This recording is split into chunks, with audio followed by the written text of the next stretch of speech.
What if I told you that this, yes, this very process is essential, no, necessary for life?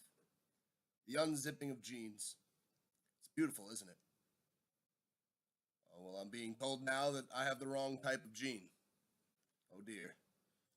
Now that I think about it, this wouldn't make very much sense at all, now would it? It's just a close-up of a man's crotch. This is embarrassing.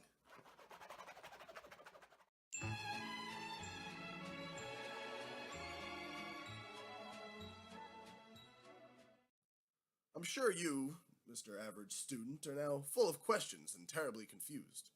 But luckily for you, I have the answers. Yeah, hi, what? Yes, just as I suspected. I'm sorry about the confusion. I'm talking, of course, about DNA replication, the process of copying genes. You know, genes spelled with a G, not with a J, like the pants you wear. Without this process, you would not be able to look like your parents, and your skin would not be able to grow back after you skinned your knee trying to skateboard, and you'd never grow any taller. I'm just kidding. Life wouldn't exist at all without DNA's ability to copy itself. DNA replication starts with chromosomes. Chromosomes are made up of two identical chromatids. Chromatids consist of coiled up strands of DNA molecules wrapped around histones. My stones.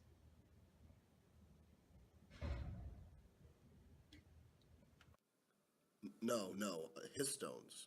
One word. I'm not talking about rocks. Histones are highly alkaline proteins found in eukaryotic cell nuclei that package and order DNA into structural units called nucleosomes. And besides, those are acorns. Squirrel stones. Anyway, when nucleosomes are unwrapped, you get a double helix structure we call DNA. DNA is short for deoxyribonucleic acid. This structure was discovered by James Watson. Oh, I heard of him. He plays for the Houston Texans, right? Thinking of J.J. Watt, but anyway, James Watson and Francis Crick discovered the structure of DNA in April of 1953. Although Rosalind Franklin introduced a technique called X-ray crystallography, which helped Watson and Crick discover the double helix structure, DNA is made of deoxyribose, which is a 5-carbon sugar, along with a phosphate group and a nitrogenous base, such as adenine, thymine, cytosine, or guanine. Deoxyribose and the phosphate group make up the backbone of the DNA structure, while the double strands run anti-parallel, which means the strands are parallel but run in opposite directions. Ryan, we're over here. Oh. No, this way. Oh.